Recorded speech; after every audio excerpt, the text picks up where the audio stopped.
Assalamualaikum warahmatullahi wabarakatuh. Bagaimana kabarnya sahabat? Bapak harap kalian semuanya sehat-sehat dan baik-baik saja ya di rumah ya. Pada kesempatan kali ini kita akan melanjutkan.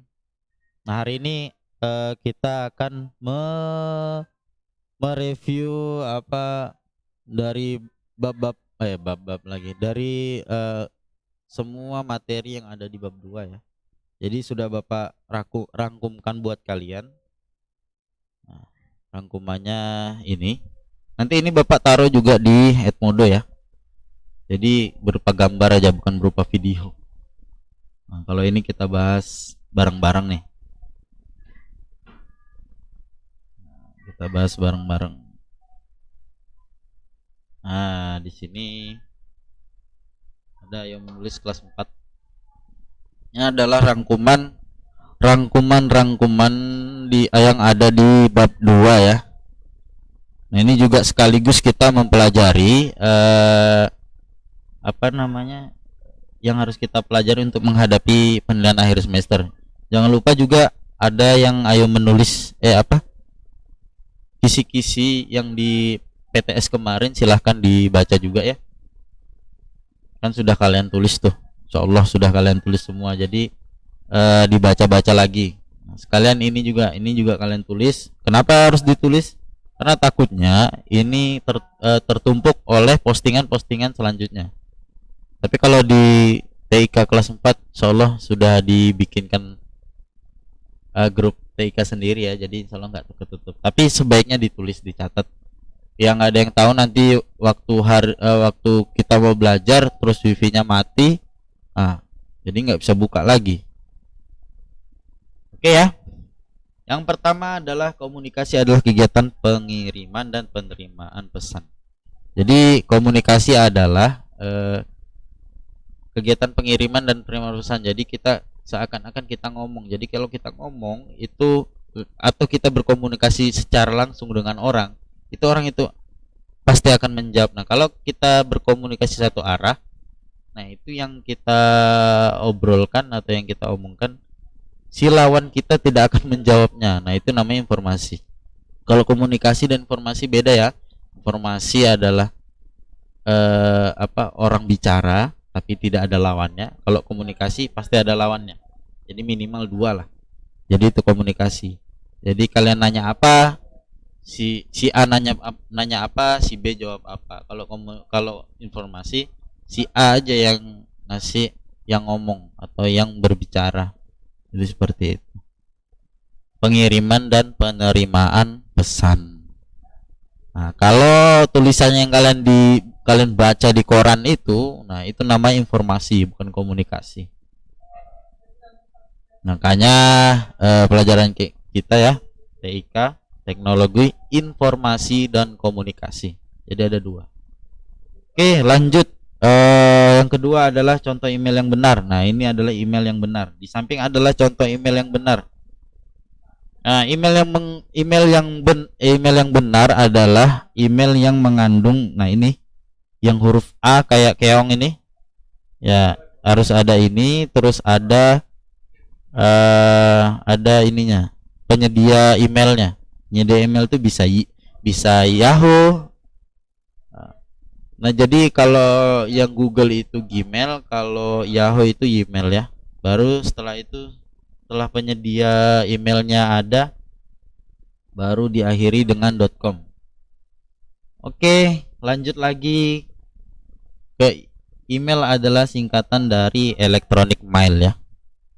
Jadi email bisa juga disebut dalam bahasa Indonesia surat elektronik atau yang biasa disingkat dengan surel. Nah, ini ya. Jadi surat elektronik. Kalau email singkatan dari electronic mail. Dan surel dan kalau di bahasa Indonesia namanya surel. Surel adalah singkatan dari surat elektronik. Oke, lanjut lagi. Fungsi reply pada email adalah untuk membalas pesan.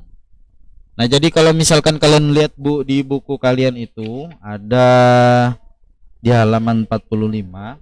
Di sana ada fungsi reply dan forward. Nah, reply, forward, terus send. Nah, itu ada fungsi-fungsinya ya, bisa kalian lihat di halaman 45, tapi Bapak rangkumkan di sini. Fungsi reply adalah untuk membalas pesan, dan fungsi send untuk mengirim pesan. Nah, oke, lanjut. Etika berkomunikasi di internet disebut netiquette. Nah, netiquette ya, jangan lupa. Etika berkomunikasi disebut netiquette. Kalau etika ini di internet ya, kalau etika berkomunikasi aja disebut etika. Ini di internet ya, namanya netiquette, beda dia. Selanjutnya adalah hoax ya. Hoax. Bentar. Nah, hoax adalah berita bohong yang bertujuan untuk menipu orang. Hati-hati kalau kalian menyebarkan berita, karena bisa jadi itu adalah hoax. Dicari dulu faktanya ya, sahabat ya. Terlebih kalau misalkan pesan itu berantai dan tidak jelas siapa yang menyebarkan. Contoh misalkan yang namanya Abdullah menyebarkan pesan lewat WA, nggak tahu nih kalian siapa Abdullah. Nah, terus kalian share lagi, nah itu adalah berita bohong ya. Kalau misalkan kalian memastikan itu adalah benar, bisa jadi itu berita misalkan dari koran Kaltim misalkan. Nah itu insya Allah beritanya benar karena dari media yang sudah kita ketahui ya, bukan berita hoax. Kalau misalkan dari perorangan, itu perlu cari lagi kebenarannya sebelum kita share lagi.